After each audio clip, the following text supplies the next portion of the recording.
Badish explanation. By the way, it's a first class after. I know. Explaining the 5 factors, the Lord says, 473. ये करना ना। Adish.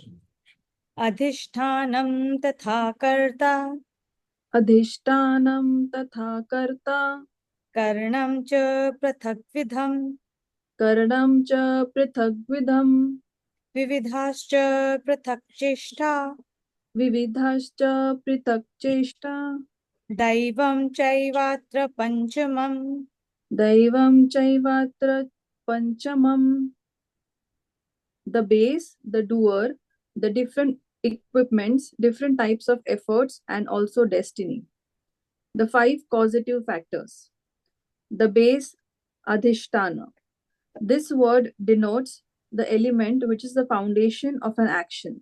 On this factor, the entire structure of an action rests. Thus, all actions done by the body have the body as their base. In the case of the yajna, in which oblations are offered to the fire, the body performing the yajna is the base. But so far as the operation of oblations is concerned, the pot in which fire is lighted is also the base. So, just to bring context, right? So, what we're talking about is the 5 causes of action. And there is no action without body, right? So, if we have body, we are naturally creating action, but without body, and that's why they say the base is the body. Without that, there is no action, there is no VVGP, right? So that is the base. The doer, karta. This word denotes the person who is conscious of being the performer of the action. Merely the performance of an action by a person is not proof of the consciousness of being the performer of the action. Therefore, for being a doer of actions, it is necessary for the person to not only perform actions but to be conscious of that fact also. A Sankhya yogi who has achieved the culmination of discipline becomes fully aware that the body has no real existence. Therefore, even though actions are performed by the body, the yogi remains fully uninvolved. So this is best explained with an example, right?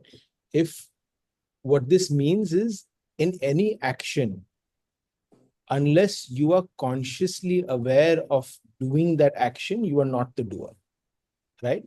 So, for example, uh, forget the Sankhya Yogi example. Let's look at the Karma Yogi example. If you're walking and a banana peel falls from your bag and you're completely unaware that the banana peel has fallen and somebody slips and hurts themselves, even though you did the action, you're not the doer. But if you saw the banana peel fall and you consciously said, I'm not going to pick it up, then you become the doer of that action. Right? So it goes to show that action itself is not important. It is the bhav with which you do the action. The bhav sits at the conscious level, and that's what creates the doership.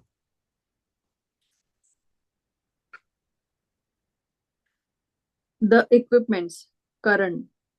This word signifies the means or the tools with the help of which an action is performed. Thus, the 5 senses of action and the 5 senses of perception are together called the external equipments, Bahiya Karan, and the mind, the intellect, and the ego element together with the conscious element collectively are called the internal equipments, Antakaran. The material tools also fall in this category. For example, in the performance of the action of writing, the mind, the intellect, the ego element, and the conscious element together constitute the internal equipments. The fingers holding the pen are the outer equipments, and the pen is the material equipment. So again, body is not enough. It's the subtle body that we've been given, right? The Shrishti Chakra that we've talked about earlier, that we require to be able to create that action. We need those equipments that we have of intellect, ego, of our mind collectively, that they come together to create ideas and then to execute them. But again, we need materialistic tools as well, like a pen and paper, to be able to write. Those all constitute the equipments required to create an action. Effort, cheshta. The movement or exertion made in performing an action is called effort. An action is possible only due to the exertion or activity of mind, intellect, senses, and body. And this is very clear. Destiny, deva. This word signifies the unseen element which influences the result of all actions. Destiny is the accumulated force of actions done in the past, but as regards this life, their result cannot be foreseen. Nevertheless, its effect on the final shaping of the result cannot be gainsaid. Continue reading. Variation in result of actions. The five factors mentioned above have relevance not only in the initial origination of actions, but they influence the final shape of the result too. For example, a ball thrown about in the play field will have an effect different from that which would follow if it is thrown in a room. Here, the variation in the action and the result is due to the change of the base from play field to the room. Similarly, the same action undertaken by different doers will have different results. Also, the same action done with different means would have different results. Thus, writing with a bad pen would be different from that with a good pen. Similarly, effort made with assiduity gives a different result from that made casually. Again, given the same other causative factors, the result may be different on account of the play of the differences in destiny. So, stepping back into what are we talking about, right?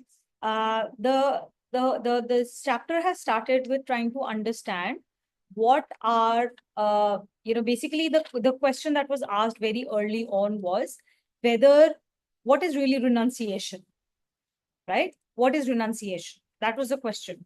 And from that followed certain worldviews that people hold about what it means to renounce an action. And Bhagwanji then went on to explain that there are certain things that can never be renounced. Yagya, Dan, and Tap. These are three things that can never be renounced. And when he said that, he basically implied that as long as you have body, as long as you have body consciousness, as long as you have deh bhav, you have body consciousness, you cannot escape doing actions. That's very clear.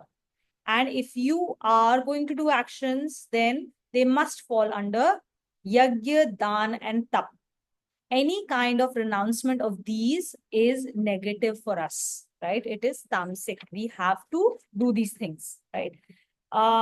And then people were like, oh, we should give up actions, we should give up even yagya stuff. And also that is the clarity that he gave to us.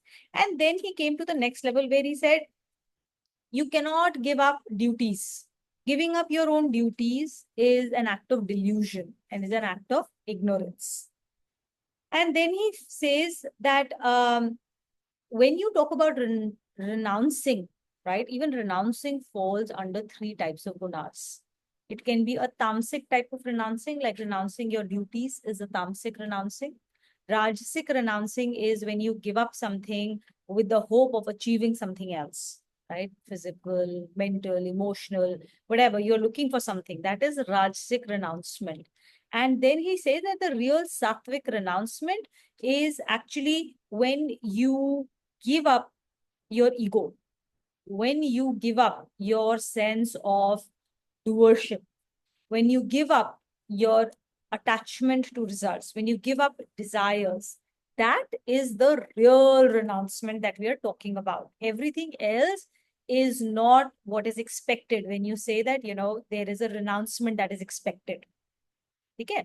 So then he goes on to explain like how that sattvic renouncement eventually leads to non-doership. So even though you're doing actions, the result will not accrue to you, because then that was the question that came up, right? The next question that came up, okay, so you're telling me that, we have to do some kind of action, right? And you're telling me that, oh, you can't really renounce actions per se, but then actions always lead to results. Then how do I escape the, how do I get that escape velocity, right? You're telling me I gotta keep on doing actions. So that's when Bhagwanji says that, you will not reach that escape velocity if you do any kind of tamasic renouncement or any kind of rajasic renouncement. The only way to escape the cycle of birth and death is through sattvic renouncement, right? And then it's like, okay, so how does that really lead to the escape velocity? Is through you getting the bhav of non-doership. That is where we left this, right? Then Bhagwanji says, okay, for you to really, really understand the concept of non-doership, you first need to understand what are the 5 positive factors that define any action, right? And so these are the 5 defining aspects of any action. For any action to be done, the first part is the adhishtan, the base, which is not just the body, but also the physical environment in which an activity gets done. So all of your VVGPs, all of the physical environment, the country you are in, the time at which you're doing something, the environment in which you're placed, the people you're surrounded by, the relationships that you have, everything, all the physical material resources you have, these are all physical, the parts of your physical environment and the body itself. These constitute the adhishtan, the base within which an action gets done. The second is the doer himself. And the doer is not this body as a doer. That is already part of adhishtan.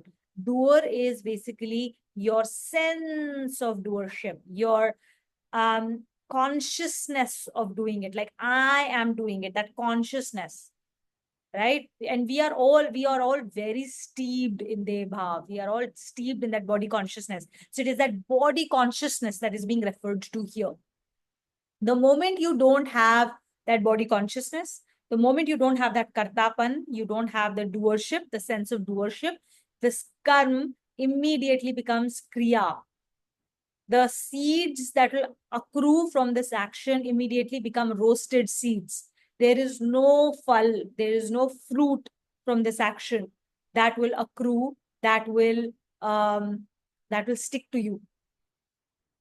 Right? It is this factor out of the 5 that are being told about, which causes a result to stick to you and creates an obligation for you to experience the results, good or bad. This is that factor. And there is this is the second factor, right? Base, doership. The third are the equipments. The equipments, both the external equipments, internal equipments, and material equipments. Material equipments being all the resources that are made available to you. External equipments are your external, senses of action and senses of perception. And then in internal equipments, your antahkaran is your intellect, your sense of ego, your chitta, consciousness, your mind, right? All of these constitute your antahkaran. The purer the antahkaran, the higher the sattva in you, and the better the quality of the work that you will end up doing, right? So that is the internal equipment. Then the cheshta, effort or purusharth, which is the effort you put into doing an action, followed very closely by destiny, which is outside of your control, right? Effort is in your control, but destiny is not in your control. However, this purusharth or the effort is much stronger than prarabdha, which will define the VVGP or the external environment, the base with which you're performing an action, right? It is also much stronger than the destiny. It is much stronger than your sanskar. Your purusharth is stronger than prarabdha, stronger than sanskar, stronger than destiny. And it is through purusharth that you will, once you've determined where my starting point is with my antakaran, where my starting point is in terms of, which guna is, more predominant in me, that we decide that, okay, I'm starting from here. This is my end goal. It is a purusharth that will take you from here to there eventually. Right? Because your sanskars are your default way of being. And purusharth is what creates that external influence. We know that physical principle, right? The principle in physics. An object will go on in its trajectory forever until an external force is applied to it. And that external force that is applied to it to change the trajectory is in Gita referred to as purusharth, the external effort we put in. The sanskar is what the trajectory is, when you're set into the motion. Okay. Now, Bhagwanji says that whenever you look at results of certain actions, these 5 things will play a part in the result. And we can all understand that that's pretty logical, right? And any change in any one of those 5 factors will create a different outcome. So Bhagwanji says, even if 4 aspects, Prem and Kavita have exactly the same 4 set of actions, right? Like 4 aspects, the 4 external visible aspects are exactly the same. They might still end up with completely different results based on the destiny. Right? And that destiny, again, is not something randomly given out. As you all understand, destiny is based upon, it is what? It is the prarabdha that we have decided to use up in this lifetime, to experience in this lifetime. Sanchit prarabdha is our little, sandook ko kya kehte hain? Little chest, our little treasure chest of all our prarabdhas, right? We take a certain amount out of that and we say, I'm going to use this. This is what I will deal with. This is what I will go through, experience, and finish off from my treasure chest, right? That becomes a destiny for this life. Okay. So, which is why the result per se, we always say there are these 4 aspects, starting with purpose, bhav, action, and then result. The result or the phal, the fruit, is something that we do not pay any attention to. It will happen, whatever will happen. And there are tons of aspects to this which you cannot or can control, right? So we don't pay any attention to whatever we can't control, and result is exactly that. So we only focus on the purpose, the bhav, and then the purusharths you bring to the table. Everything else, and being attached to anything else or being worried about anything else, doesn't yield anything for us. It only creates anxiety, it creates fear, it creates all kinds of negative emotions in us. Okay. So now that we understand these 5 positive factors, then let's go ahead. Bhagyashri read, right? Naina, do you want to read the next one?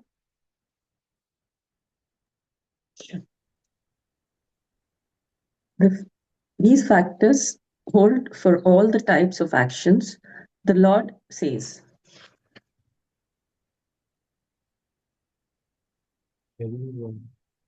शरीर वांग मनोभिर्यत् Shariravaङ्गमनोर्भिर्यत् कर्म प्रारभते नरः कर्म प्रारभते नरः न्याय्यं वा विपरीतं वा न्याय्यं वा विपरीतं वा पञ्चैते तस्य हेतवः पञ्चैते तस्य हेतवः.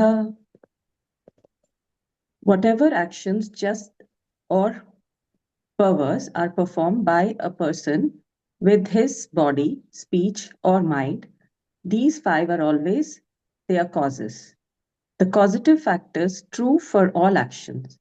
It does not matter whether any action is righteous or unrighteous, virtuous or vicious, motivated or not motivated by desire. All actions would be found to have these 5 factors as causes. It is important to know that if any of these factors is absent, the action does not yield any result. Let us examine whether it is possible to identify any factor, the absence of which would make the action without any result. Of the above mentioned 5 factors, the last one, destiny, cannot be foreseen.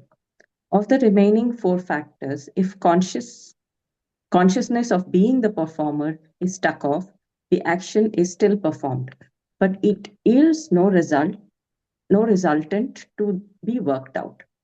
It becomes like roasted seeds which cannot sprout. Right. So very, very clear.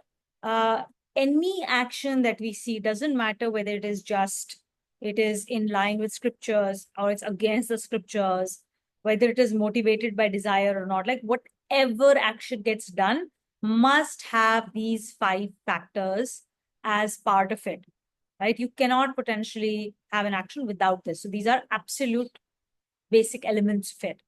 And then she's saying that the only piece here, which we just discussed in the last one, the consciousness of being the performer, the doership of the action. If we transform that away, if we take that away, then the karma becomes a kriya with no resultant action. Okay. Sanchita, do you want to read with us?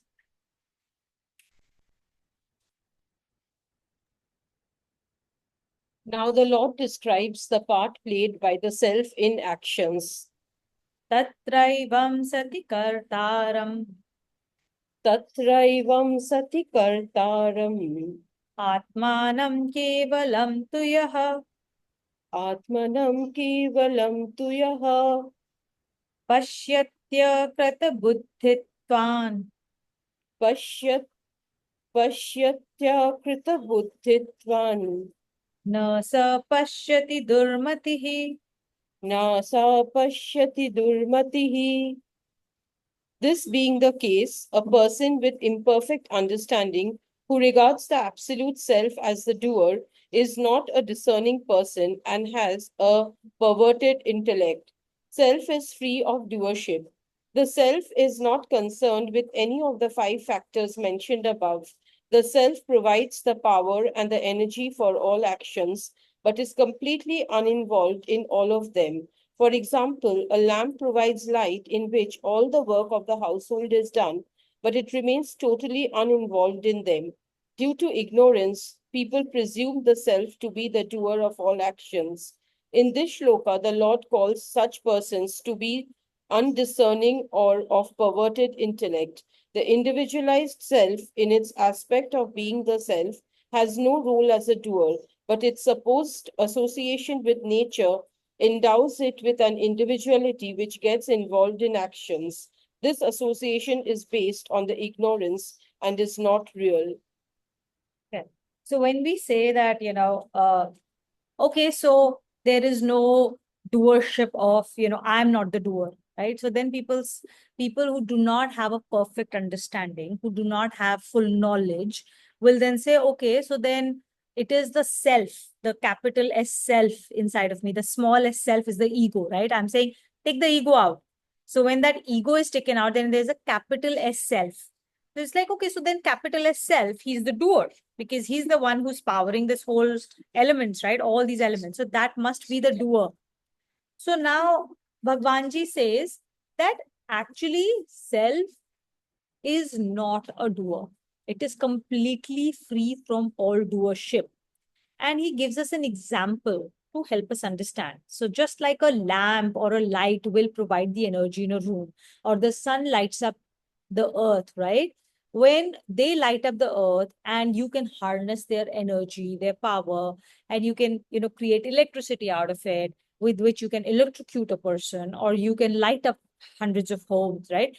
Sun is not concerned about it. He doesn't care what you're doing with the energy. His duty is to provide energy. He does his duty on a daily basis. He does not, if a person uses the light to use that light to, commit a robbery or use that light to teach, to hold a class, it does not matter to him. He doesn't care. He does not make a judgment call on, oh, this is a good person, this is a bad person, this is a moral person, this is an immoral person. There are no judgments with sun. Similarly, self has no judgment, zero judgment, right? No judgment, no sense of doership. Results that accrue within the power that it provides do not attach itself to the sun or the self. Okay, so he's not the doer, he's not an experiencer of those results either, right? So in Sankhya Yoga, When there is no sense of doership, what is basically said is that gun guno se bartate hain. In chapter 2, it was stated, gun hi guno se baratte hain. What does that really mean? That actions get done as a result of the way the nature is formed. It is a part of Maya. It is part of the actions and the reactions and the results that have been encoded in the laws of the nature. You do a certain action, it will have a certain result.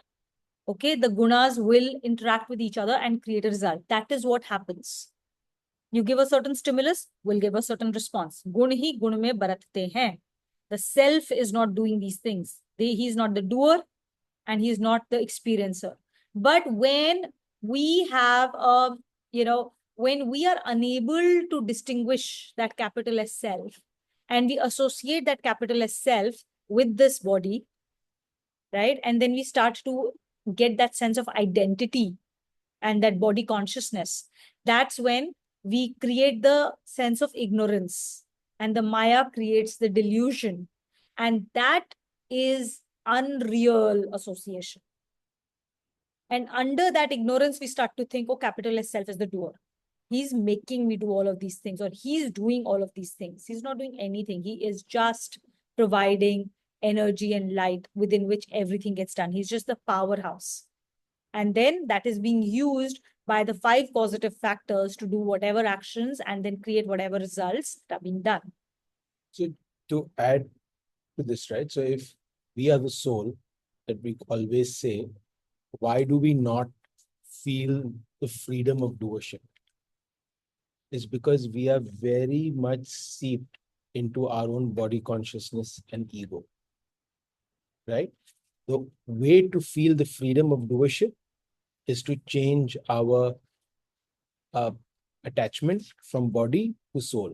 And that happens with what we've discussed earlier, the 4 S's: Satsang, Swadhyay, Seva, and Sadachar. Right? Sadachar is doing action based on Sat Bhav. Seva is every act is an act of seva for Lok Sangra, not for yourself. Swadhyay, every morning reconnecting to the scriptures and the principles, because that is then what you will start seeing through the day. You will keep as a reminder when you go into the world and forget. It'll come back to you. It's like your tables, right? Math tables. You practice it, it's there with you for life. You can evoke it in any situation, whether you're in a grocery store or whether you're working in a finance problem, right? Same thing. And the first one is satsang, the importance of being around people who bring the satagun inside of you, right? Those 4 pillars we will talk about is what will help us move our association from body to soul and then feel the freedom of motion. We'll go to the next one. Prem, do you want to read with us?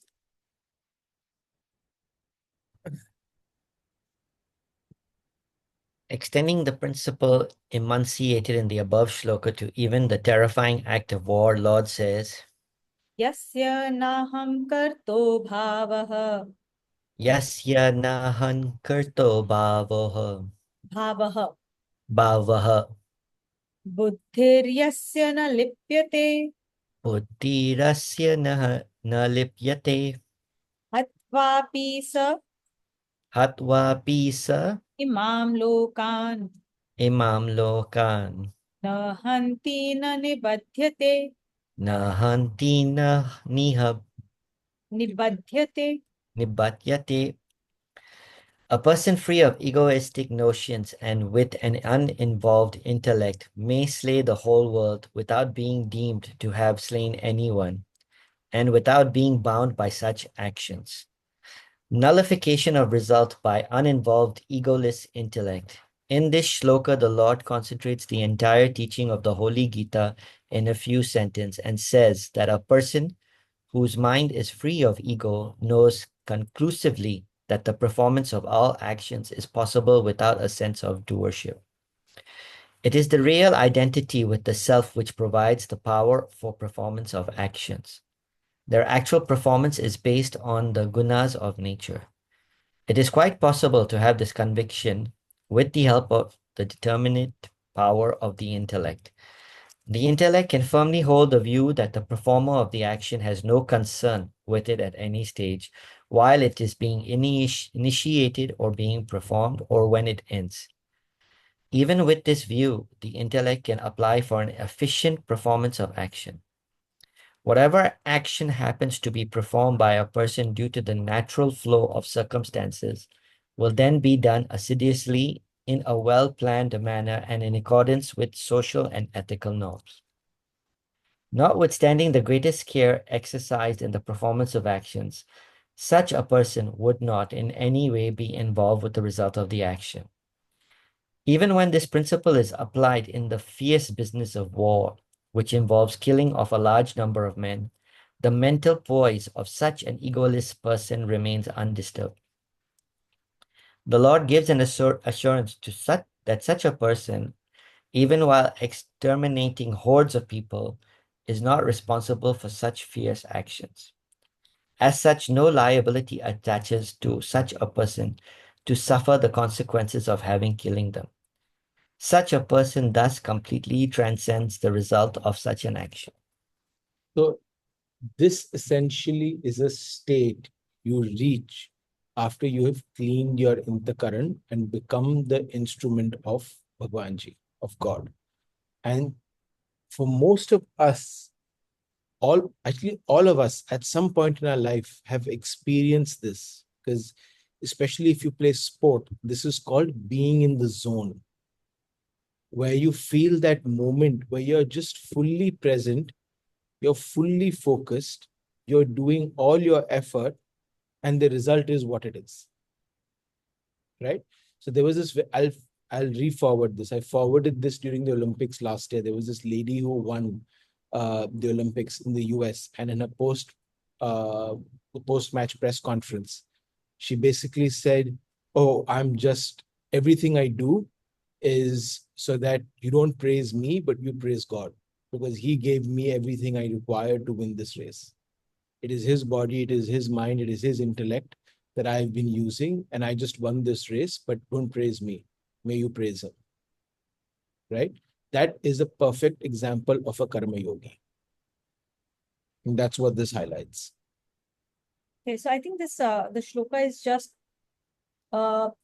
he's just using an extremely he's using an extreme example to bring us to understand that it does not matter the action that is being done, right? What is important is your sense of worship. And if with the determinative faction, we have our determinative faction, right? Which is basically our intellect. If we use intellect appropriately, we're able to discern the real versus unreal. It is the only tool we have to be able to determine that, right? And with that, we are able to clearly discern and fully believe with the help of intellect that all the VVGP that I've been given is all due to him. The circumstance in which I've been put in is an opportunity given to me by him to cleanse my own prarabdha, right? When we look at life like that, a person who looks at life like that, whatever VVGP is given to him, in that VVGP, using the scriptures, he determines what is the best course of action here for me.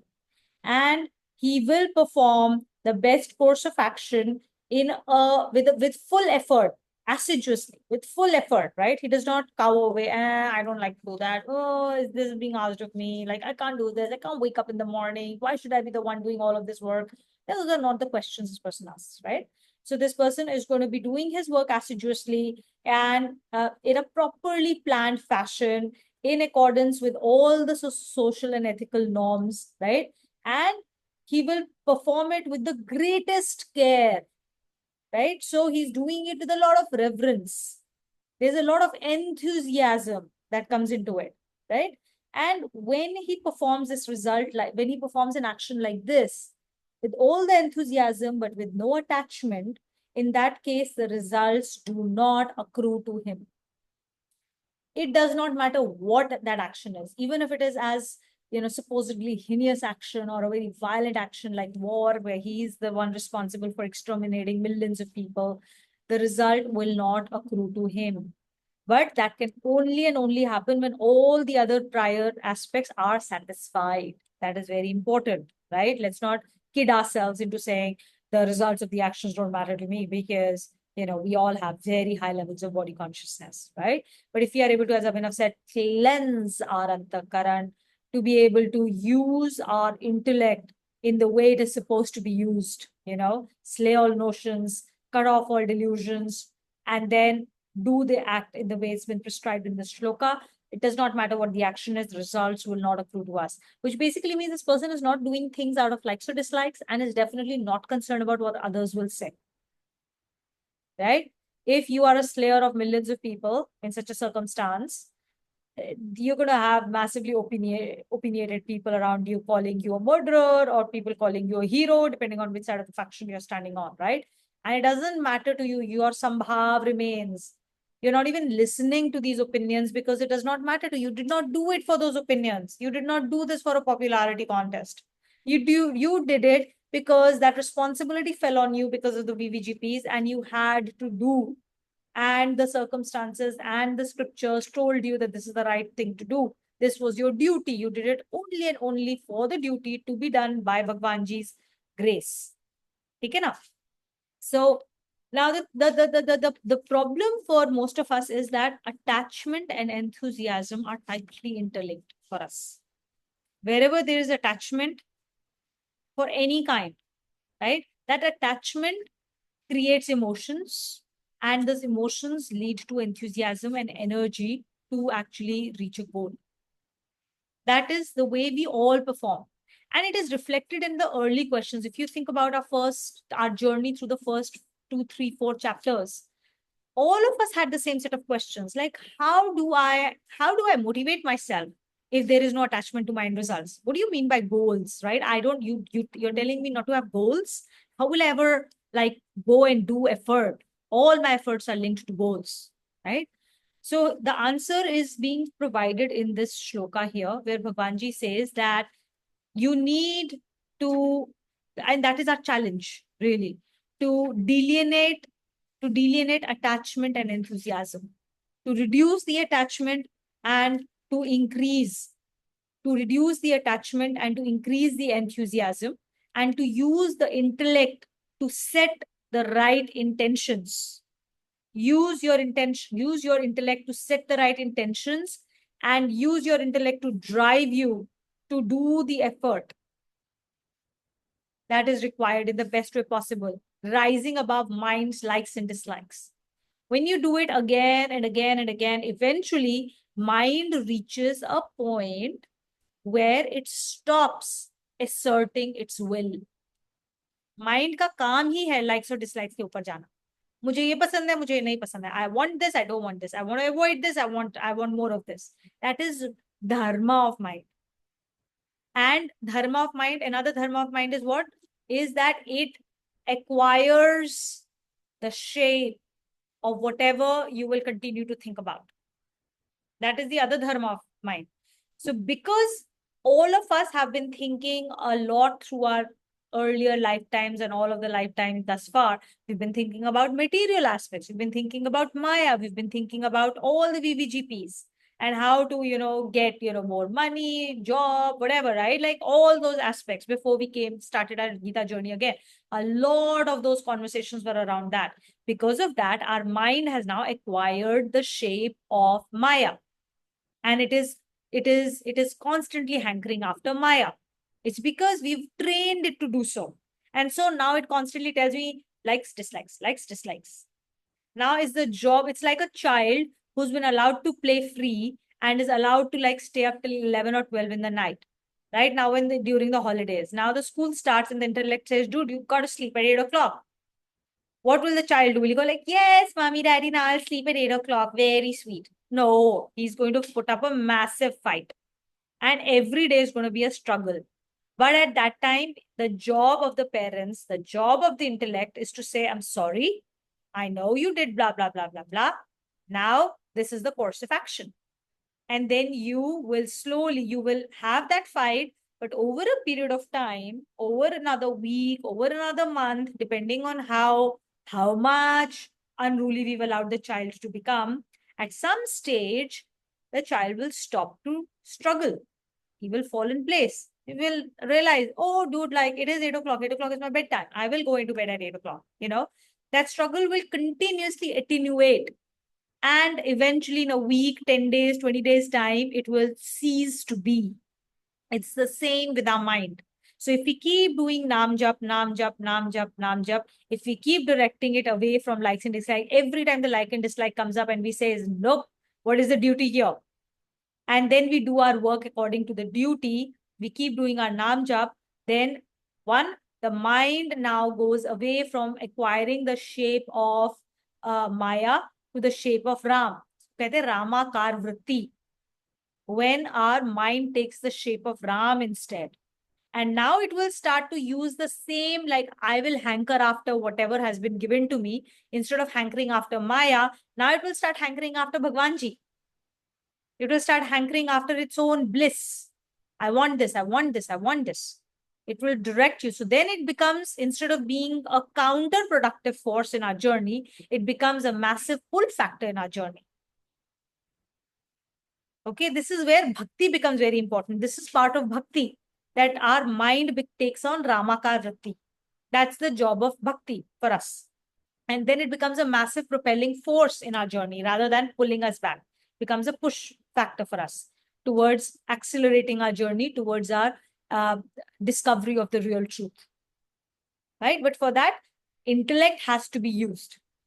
So first step in this, the first challenge for all of us is to cut the cord between attachment and enthusiasm, which we bring to our day-to-day activities.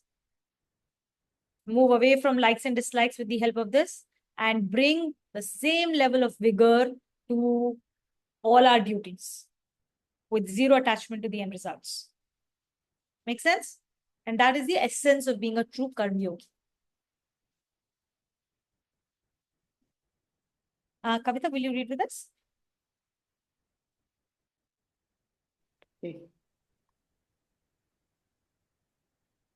Connection.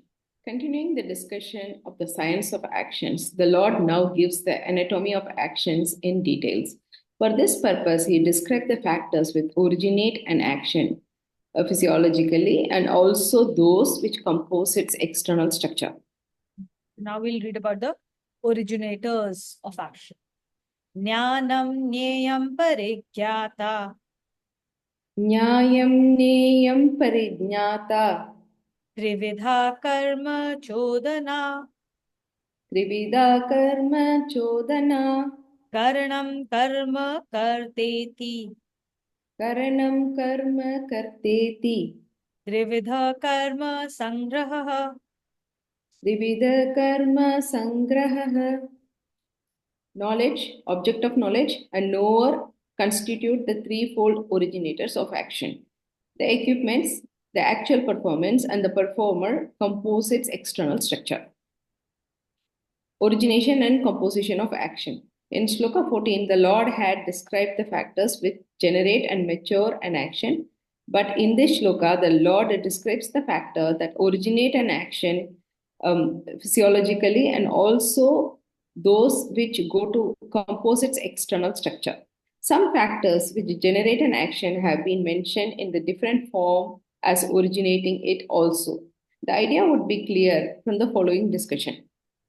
The origination of an action is dependent on three factors: knowledge, object of knowledge, and knower. These are the factors which impel or prompt an action. To understand them clearly, let us take the example of action relating to writing of an article. The three factors of origination of an action will then be the following. The factor knowledge will pertain the idea which prompts the writing of the article. The factor object of knowledge will pertain to shape in which the idea is to be formulated. The factor knower would pertain to the capability of the writer to write the article. Thus, these factors would originate the writing of article. The composition of an action is said to be dependent on the equipments, the actual performance, and performer. In the example of writing an article cited above, the three factors can be identified in the following manner. The factor equipments would refer to pen, ink, paper, and such materials which make writing possible. The factor, the actual operation, obviously refers to the actual effort made in writing, and the factor performer refers to the person who writes the article.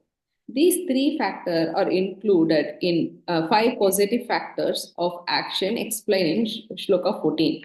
Thus, the word performer and equipments are common in both shlokas, and what has been referred to an effort in Shloka 14 has been mentioned as the actual performance in this shloka. Thus, the three factors of composition of an action are included in its causative factors. So, should I? Okay. So first, while we go deeper inside action, just take a step back and appreciate the level of detail and the science which is being explained on the concept of action 3,500 years ago. Right? There was no industry, there was no education, there was no set form of how to do things. There was complete lack of awareness on a lot of levels on who we are, where we are, Earth, etc. But look at the level of detail with which their understanding exists. Right? So the knowledge that is there in this book comes from that higher realm. Now let's break this particular shloka down, right? There are two factors, internal and external. All right. Internal, there are again three factors. One is, where do we get the idea from, the knowledge? So out here, what is described as knowledge, you can also understand as idea. It's the idea of thinking of an action, right? The idea can be based on two things. One is your sansaric knowledge or your scriptural knowledge, purpose, right? For this example, let's use it as sansaric knowledge, which is I have an idea that I want to write something. If I don't know enough about writing, which is the object of the knowledge, then my idea kind of disappears. So I have an idea that I want to write code for AI. The AI should do this, but I don't have enough knowledge on how to do the coding. Idea disappears. It has no relevance, right? So for an action to be real, you need to have the knowledge, you need to have the object of the knowledge, and you need to have the knower, the capability to be able to execute that particular action. So you need the skill. In the writing example, it's the idea to want to write something. It's the object of knowledge, what to write. Short essay, long essay, novel, fiction, non-fiction, idea, scripture, diary, journal, your report writing, everything would look different, right? And then the knower, who is the person who has the capability of writing that article. Those three are the starting points. And you can break this in every action, even cooking. You have knowledge, you have an idea to know how to cook. You have the object of knowledge. Oh, I know how to, lasagna is there, you do something, but you don't have the skill to do it. Then you're just experimenting. Or you won't be able to create it. You'll go back to, what, I know chole, I'll just make chole. So that any action starts with these three layers. And the way you purify your action on the internal is when we work on our knowledge and connect it to purpose and connect it to Satagun. That is the starting point. So the action that we're doing, the ideas that we generate are, what's the word, are covered with bhakti. You're doing it for that reason, right? And then you have the external. And the external out here, you want to add? Okay. So on the external, there are two elements. One is the performer. So us using our antakaran, bhayakaran to be able to create, and the body to create the action. And the other is the equipments we use to create the action. right? All of this culminate for you to create action. So just topping up, basically, the key part of Shlok 18 is that we already know the 5 positive factors for action. There is an element that comes before those 5 positive factors come into play. And all these 5 positive factors we've learned about are external factors and the things that we need to get things done. But before everything comes an idea, which is where the physiological aspect he's talking about. Idea of doing things. Everything starts from that, sprouts from that. Jnanam, Jneyam, Parijnata. Thinker thinks of something. That is the seed. Without that seed, nothing gets done. Which is why all through Gita, our focus is first purpose. Everything starts from thought. We all keep focusing on actions and results, whereas the actions come much later in the hierarchy. It all starts with thought. So we have to, instead of focusing on our actions, if we want to change your behavior, if we want to effect something, we have to go back to our thoughts. What are we thinking? It is the thoughts that are reflected in our everyday reality. In every way, whatever you're manifesting in your life, your relationships, the way you treat yourself, the way people treat you, what you manifest in physical world, apart from the fact that there is destiny that plays a part, but that destiny has also accrued from your sanskars, which then ties you into what you are thinking. If you want to change your external reality, you want to go from point A, which you've now recognized through your awareness, you want to go to your point B, it all starts from your thoughts. You have to see, what are the thoughts here? How do I transform my thoughts? All your internal work is at the level of thoughts. All your self-transformation books outside of Gita also, when you read, anything that focuses on your bodily actions is not going to last. Any lasting impact has to be done at the level of thought alone, because everything starts with there.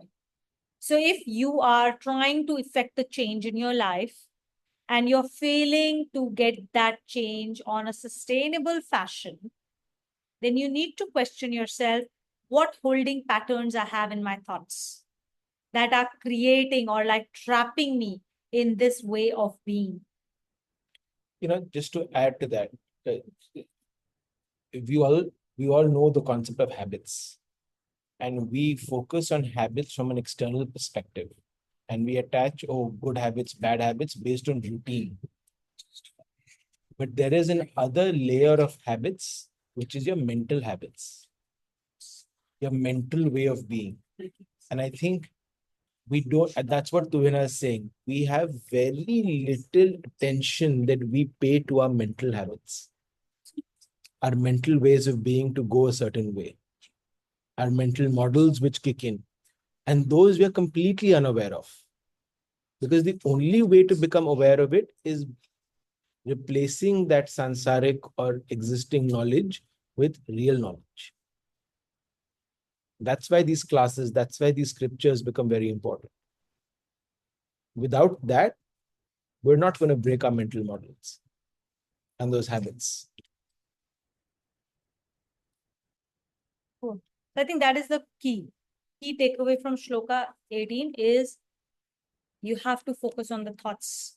Whatever change you need to do, it starts from a thinker having a thought, which then gets translated into actions and everything else using all the positive factors. We use our internal equipment, we use our external equipment, we use our VVGP, everything then comes into play. But it all starts from that thought. So every time you want to change something in a sustainable manner, go back and see what holding patterns you have in your thoughts about a certain way of being, about a certain situation, about a certain external aspect, and then revisit what new mental frameworks must be formed that will sustain a new habit. And all your effort should be to change from one thought pattern process to another thought pattern. Once that thought pattern changes and becomes the new thought pattern becomes a crux of who you think you are, of what you think is the way to be, when it stops going from, so you have to go from doing, I'm changing my thought pattern, right? Using your intellect, the discriminative facility, right? You change that. And then at one point of time, your new thought pattern becomes a part of your being. Then it is effortless. It is automatic. It is on autopilot. Your new external way of being, whatever that means in your external life, it will come to fruition by itself. And it can be used in every aspect of your life. That is the crux of Shloka ID. Okay. So we'll go to the next one. Kavita, will you read with us? No, sorry, Kavita has already read, right? Sorry. Rituj. Sorry, you read the last one. Now the Lord tells which of these factors are affected by the gunas of nature and in what manner. Jnanam karma cha karta cha Jnanam karma cha karta cha tridhaiva guna bhedatah tridheva gunabedataha prochyate guna sankhyaane projyate gunasankhyaane yathavat shrunu tanyapi. yathavashrinu tanyapi. Knowledge, actual operation, and performer are said to be of three types in the scriptures dealing with the three gunas. Now hear them from me. The As with influence, everything else, Bhagwan is coming back to telling us that every aspect that is part of Maya is composed of three things, which are the three gunas. There's nothing in this Maya that escapes the three gunas. Everything goes back to that. So even when we are talking of this meta level, and we're saying that action is, there is knowledge, there's actual operation, the performer, as we spoke about in the last shloka, all of these are also of three types. So basically, where does it lead you to understand that every aspect, even at the level of thought, right? Everything is part of Maya and is part of the three gunas.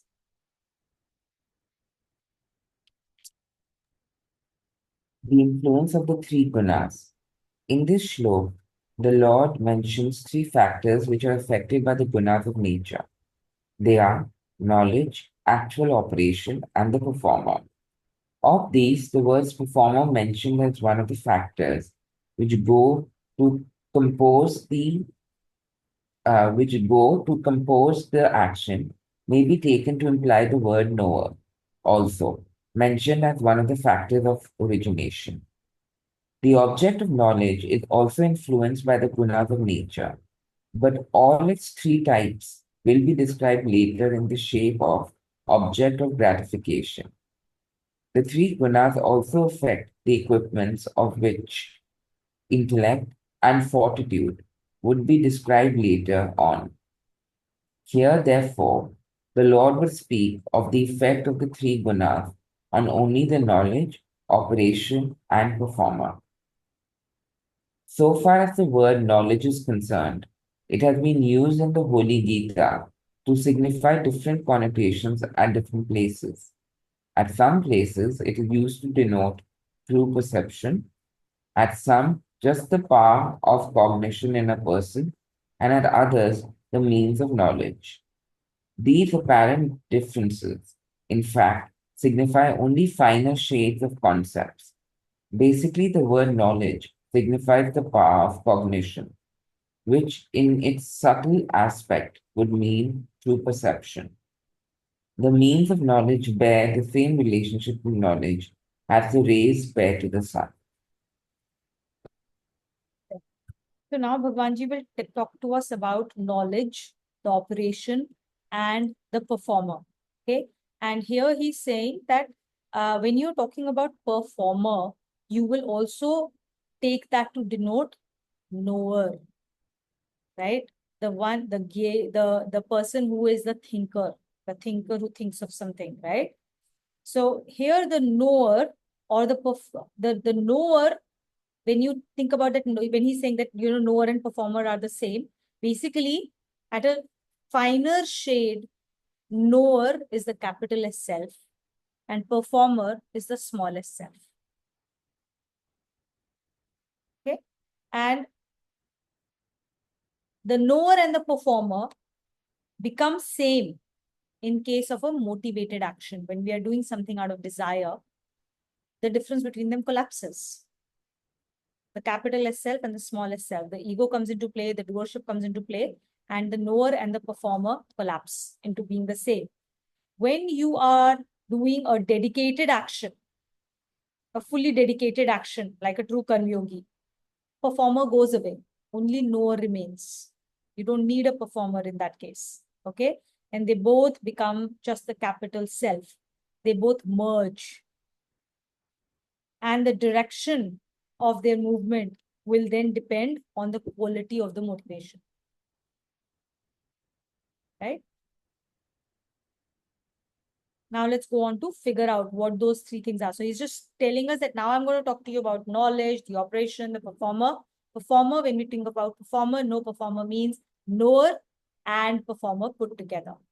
Okay, capital S self, small s self, which we can collapse or separate out depending on how we're doing the actions. With that, we'll go to the next one. Should we take a break or should we? 55, nah, we can easily do 20. I mean, but 20, 21, 22 are okay. Okay. तो ऐसे करेंगे तो फिर 78 कहाँ से complete होंगे अपने? Yeah, so let's do the next one. We can do 20 for sure, and we'll see whether we can even cover 21. Say anyone who's not read so far. Prem. Prem has read. Prem. So we can go back to the start. Sanchit. Oh, Bhagesh. Bhagesh. Describing sattvic knowledge, the Lord says, Sarvabhuteshu yenaikam Sarvabhuteshu yenaikam bhavam avyayamikshate bhavam avyayamikshate avibhaktam vibhakteshu avibhaktam vibhakteshu tadjnanam vidhi sattvikam tadjnanam vidhi sattvikam. The knowledge which enables a person to see one undivided and indestructible reality in all diverse beings is said to be sattvic knowledge, the real form of sattvic knowledge. Sattvic knowledge mentioned in this shloka is in reality true perception. This follows when a person's power of cognition becomes so acute and subtle that, in spite of the diversities of physical forms, one undivided eternal reality is perceived as the fundamental being of everyone. Such a person deals with everyone as may be appropriate morally and socially, but with a firm conviction that everyone is a manifestation of the same eternal self.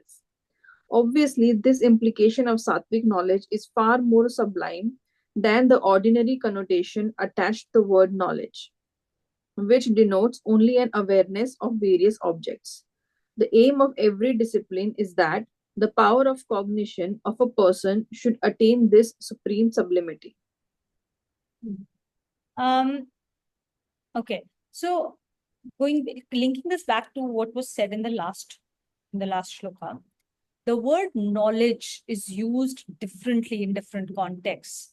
At the most gross level, knowledge for us in the material world typically means knowledge or understanding of objects of the world, right? Now, Bhagwanji says that in Gita, actually, I've used it to go beyond that. Knowledge of objects and all is different. It's like a very gross form of knowledge. But beyond that, the power through which you are assimilating any type of knowledge is also being used as this, right? Is also being referred to as knowledge in certain cases. And then the object of knowledge is also being referred to that. And in certain cases, knowledge is being referred to as true perception, which, as we understand, is the object of knowledge as well. So the difference, just to go back to the basics, the difference between materialistic knowledge and the divine knowledge is that in materialistic knowledge, the knower, the object of knowledge, and the process of gaining that knowledge are three distinct things, and they never collapse into one. Whereas in case of divine knowledge, the knower, the object of knowledge, and the process of acquiring that knowledge, or the power of cognition of that knowledge, they all eventually, once you actually acquire the object of knowledge, you become that knowledge. The knower becomes the object of knowledge. They collapse.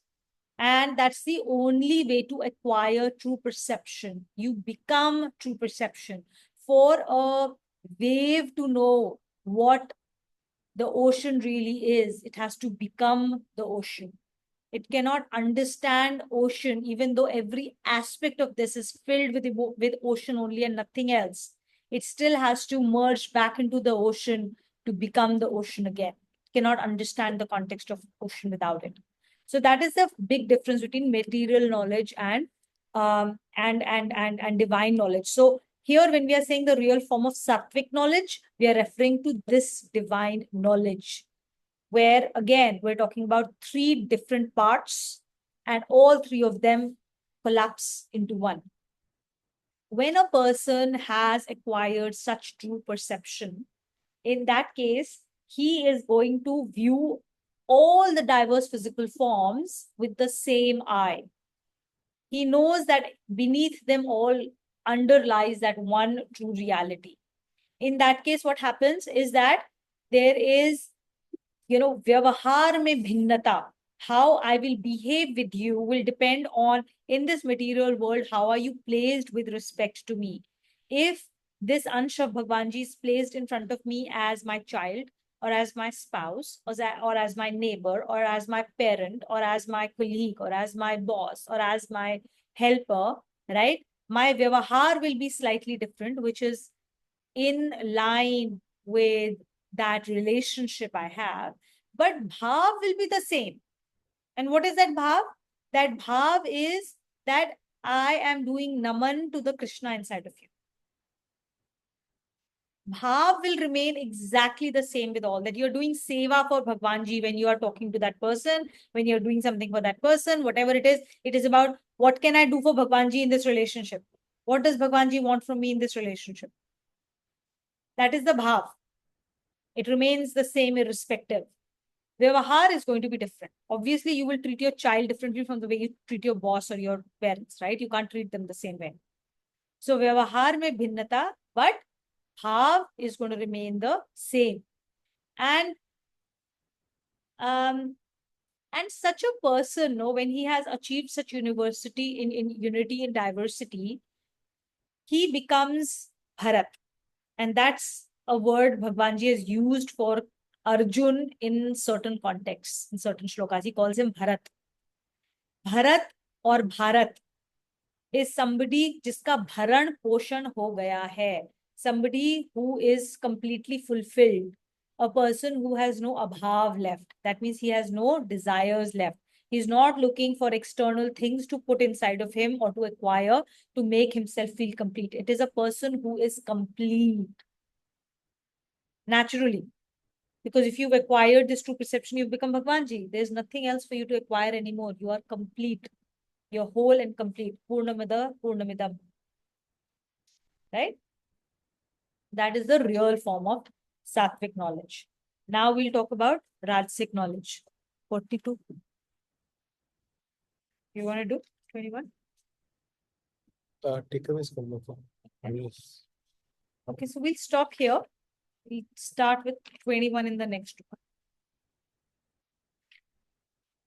Yeah. We'll do takeaways now. 42. What we could have done? करना है कर लो. कर ले? हाँ छोटा What he is the छोटा ही है. consensus of the class? Good. एक श्लोक कॉल करना है? Okay, चलो. Let's do it. So we'll have Sanchita, will you read with us? Yeah. The Lord now tells about Rajasic knowledge. Prathakkatvena tu yajnanam Prithaktvena tu yajnanam nana bhavana prathagvidhan nana bhavan prithagvidhan vetti sarveshu bhuteshu vetti sarveshu bhuteshu tajnanam vidhi rajasam. Tagyanam vidhi rajasam. But the knowledge which shows diversity in the beings of all entities as different selves, distinct from one another, is said to be the Rajasic knowledge. Rajasic knowledge, quite distinct from the Sattvic knowledge, Rajasic knowledge connotes the cognition of a person who recognizes plurality in the objects, emotions, and the phenomena of the world. The sense of plurality of such a person is based on a sense of separateness created in his mind by the diversity of the names and forms. As has been clarified earlier, this diversity is only imagined and is not real, and it is based on a mistaken notion that different entities have different selves. Only the self, being uniform and indivisible, exists as reality. For example, reflections of the moon seen in many vessels of water appear to be separate from each other. But this is due to the separateness of the vessels and not because of the moon becoming divided. Usually, this cognition of plurality forms the basis of objective knowledge in the world. But in fact, this is not real knowledge as it is based on a delusion. So the difference, the major difference between Sattvic knowledge and Rajasic knowledge, are twofold. One, Sattvic knowledge is based on unity and diversity, right? You recognize everyone as having the same base self. Whereas Rajasic knowledge immediately recognizes duality or plurality in this world, right? So as soon as you start to see duality, you start to get in mera tera, ki this is mine, this is yours, that everybody has got distinct selves. Immediately you see that there is ignorance because this is not true. This is not the truth, right? So this kind of knowledge is based on delusion. Since it is based on delusion, it is under the three gunas of nature. There is rag dvesh that will immediately get instilled in such knowledge. Such knowledge it instills rag dvesh. It instills likes and dislikes naturally because it has already introduced as its base form the concept that there is you and there is me and we are distinct from each other. And what is yours means it is not mine, which means I have a bhav. I'm incomplete. This knowledge instills incompleteness inside of me and it perpetuates this feeling of incompleteness and it propels actions based out of desires to acquire external things from you who is distinct from me. I must acquire these things to complete myself because I'm incomplete by nature as per this knowledge. So it is constantly creating desires, which are basically desires to complete myself, but these desires are projected externally, not internally. So they are projected externally. If I acquire this, I will become whole and complete. Let me go and acquire this. All the actions and emotions are motivated, energy is motivated towards that, right? All of this, as you can see, are all very, they create a limiting factor on us immediately because now we are operating at the level of sansar, at the level of material world. And so everything in this material world is by nature limited. So we immediately impose limitations on us through such a knowledge. Such a knowledge does create bondage. It creates limitations. Unlike sattvic knowledge, which liberates, creates limitlessness, creates unity. Rajasic knowledge divides, creates limitations, creates divide, creates likes and dislikes, and creates bondage. Another big difference that we said at the beginning of last shloka, sattvic knowledge when you acquire sattvic knowledge, the knower becomes the object of knowledge. In Rajasic knowledge, all three aspects remain distinct from each other. In Rajasic knowledge, when you are doing actions motivated by Rajasic knowledge, a lot of your actions may look exactly similar to the actions being taken by somebody who is with a sattvic knowledge, right? Especially when you're doing all your actions that are prescribed by Vedas. However, such actions are being taken. You remember the bhav, the thinker thinks something. Here, the thinker is thinking, I am incomplete and I need to acquire ABCD outside to make myself complete, right? So the bhav is different, right? So such a person will, so that bhav is also very different in the thinker of the sattvic and the rajasic knowledge. Perfect. You want to close this out with tamasic understanding? Then it completes the whole thing. 49. Hey, let's do takeaways. Okay, let's do takeaways now. Being greedy. She's jumped from Virar slow to Virar fast. Those in Bombay know that. Definitely. Okay. Let's do a quick round of takeaways. I can start. For me, the takeaway was, first of all, the importance of bhav behind the action. That's important. And this week, I want to focus on that. And the example of the banana peel was something that I could connect with, in the sense that being someone who inadvertently drops a banana peel, rather than me judging that person, not knowing that maybe that is unknowing, and me knowing that the banana peel is on the floor, but me not picking it up. So that was something, and how bhav needs to be the same, but towards everybody, but vyavhar is different, the way I act. So that was one thing, and shifting from body consciousness to connecting to my soul through the four S's, which was satsang, swadhyay, sadachar, and seva. Sadachar being the righteous virtue, and to cleansing my antakaran. That was something which was a takeaway, and reducing an attachment and increasing enthusiasm towards my duties, and not being attached to the results.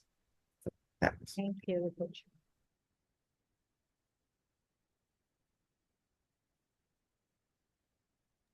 I can go next. So but Purusharth is greater than prarabdha and sanskar, right? Than our destiny and everything. So sometimes when the situations are not in our control, or I mean in quite generic situations also, I think that okay, maybe this is just given to me, this is just destiny, and I can just I can just go with the flow because this is how it is. But yeah, it is given to me, but my purusharth is to do the right action with effort during that time, regardless of what the prarabdha and sanskar has come into effect. So this is a good reminder, because sometimes I give in that okay, this is how it is, maybe that's how I should do it, but no, I should still go just do my action and efforts. That is one thing. And second is where we talked about mind and intellect in Shloka 17. Intellect is there, it's always there, we know what to do and what not to do, but it's just that how quickly mind takes over, how mind controls our likes and dislikes, and quickly we favor the mind, and okay, mind is saying let's eat this, let's watch this, and we just give into that, even though intellect is there silently telling us what to do, what not to do, but it's just that mind takes over. But yeah, I'll try to use my intellect to set the right intentions, like you said. Okay. Intellect is it's just a muscle, right? The more we use it, the stronger it becomes, and that's the journey. You just have to exercise in the mind gym, in the intellect gym, to continue. And you have to take it small steps at a time. You can't use it at the most difficult situation. But if we keep practicing those, 1 kilometers and 2 kilometers, one day we will be ready. Slowly, slowly, slowly. It's a way to like prepare for a ultra run, right? So that's it. Thank you. Also, just be aware that in this journey, the spiritual journey is almost always like standing tiptoes, which means you'll do it for a little bit, but then you'll come back down. And then you have to but self-awareness is something that should be there throughout. This is okay to go back on tiptoes, right? And you'll be there again. But you fall down and like, I'm not good enough. Look at him, he's still on tiptoe. All that takes away from the journey. Yeah. Can go next. My main takeaway is to change the mental habit, to change any physical habit, and also everything is start from the idea, from the thought. We have to be so aware of the thought where it is it stemming out of any incompleteness, or what kind of a bar we are putting in that thought. So if the thought is right, eventually the action become according to that. So, and then the effort need to be done to change the thought pattern if it is stemming out of that like incompleteness, whether it is a rajasic or tamasic thought level itself, we have to catch and put that effort to change the thought. That is my takeaway. Thank you. I can go next. The only for me, there are multiple takeaways, but in the breakup of all the actions, what I realized is only free will we have is in the effort. Nowhere else, all other factors are probably nothing we can control, but our effort is what we can probably control a little. And also, another thing would be any change that you want to bring in yourself, you have to start at the thought level. So that's where I have to work on. Any transformation, it has to start at the thought. And also that mind is the creature of habit. So whatever you train it, it becomes. So, Absolutely. and also the difference between knower and the performer, and how the knower and performer merges when it is karma yoga. So those are my takeaways. Thank you. So I'll just say one more thing, that when you are looking at the 5 currents and you say that, yeah, the only thing that is in my control is effort, the cheshta or my purusharth, you're right to the extent that that's the only direct control I wield. But indirectly, through that effort, you also control the antakaran, the internal aspects, because through your efforts and through your purusharth, you can effectively cleanse. That's the whole journey anyway, right? You will cleanse, you will improve upon, you will sharpen your antakaran. Okay. And once your antakaran sharpens, through that, you exercise control over your external equipments as well. So these are direct, these are indirect influences you create on the other aspects. Similarly, you have direct control over one of the parts of Adhishtan, which is your body, by keeping control over what you eat, what you consume, and how you exercise, how you spend your time, right? You can control one aspect of the Adhishtan. You can't control the VVGP, but you can control the body. Again, indirectly, as long as you exercise that Purusharth. So you're right that Purusharth is the only direct element we have. But through that, there are lots of different aspects you can control. And then VVGP you can't control. The destiny you cannot control. But through appropriate sharpening of your intellect, the next big thing, the doership, you can take away. The doership can only be taken away through sharpened intellect. That is what cuts away at the roots of delusion. And that roots of delusion are what causes the doership to stay in place. Yeah. Thank you. Sanchita, with the Yeah, halo around so your head. So I think, again, a lot of takeaways, but I think what stood out for me today was like, what you said, that if you want to change your external reality, you need to start it at a thought level. And, it's only when you are able to, control things, or when you are able to make that change at a thought level, will you be able to have, make those changes which are much more, far more sustainable.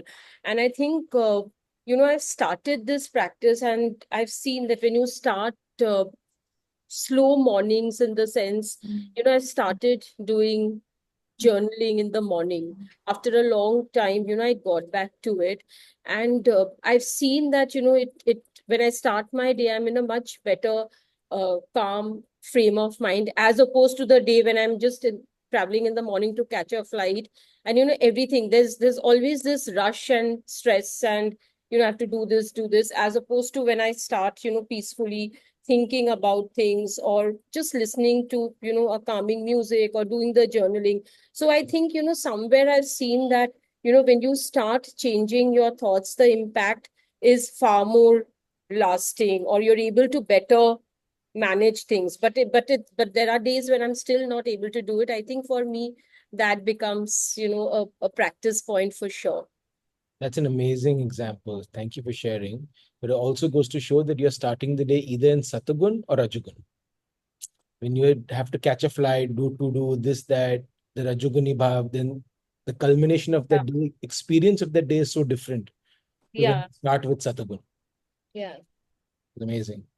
And to add to that, right, this is exactly what Gita always tells us, right? Through our journey, we've heard one thing, that start the day in Satogun. Now, you have to figure out what gets you into that space of Satogun. There have been a lot of prescriptions around it, right? Do morning puja, right? What does morning puja mean? Morning puja basically means connecting yourself to Bhagwan Ji, connecting yourself through the truth, remembering what is real and what is unreal. Now, whether you do that through a physical deity puja, you do that through reading of shlokas, you do that through, your form of, like, I don't know, dance, or like whatever is your form of, you're saying that your form of connection, or that yoga is journaling, right? Everybody needs to figure out, depending on, our VVGP, our sanskars, we all have our form of yoga, right? There are millions out there because we are all different.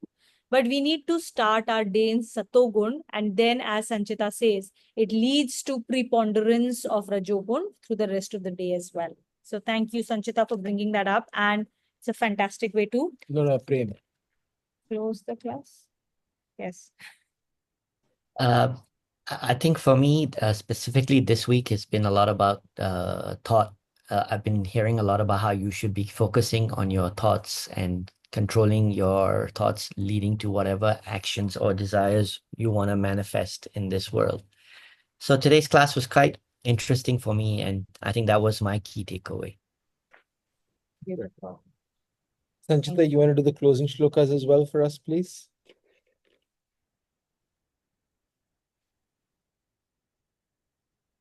ॐ सर्वेषां स्वस्तिर्भवतु, सर्वेषां शान्तिर्भवतु, सर्वेषां पूर्णं भवतु, सर्वेषां मङ्गलं भवतु।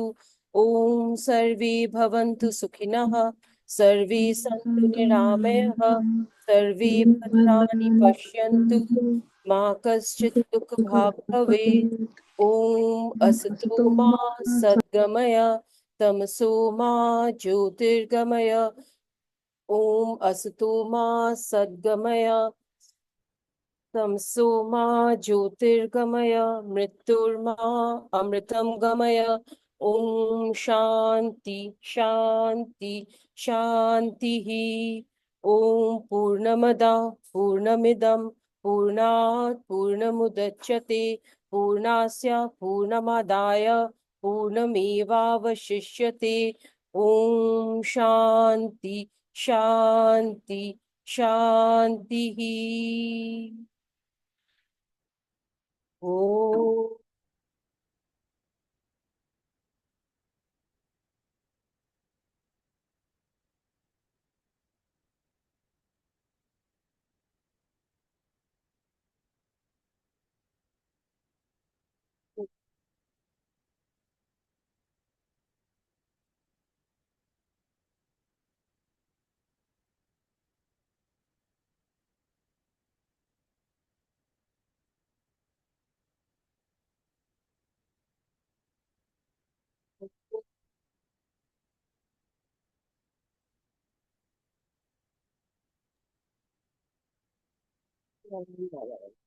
Narayan, Thank you, Narayan. everyone. Narayan, Narayan. Have a great wonderful week. week.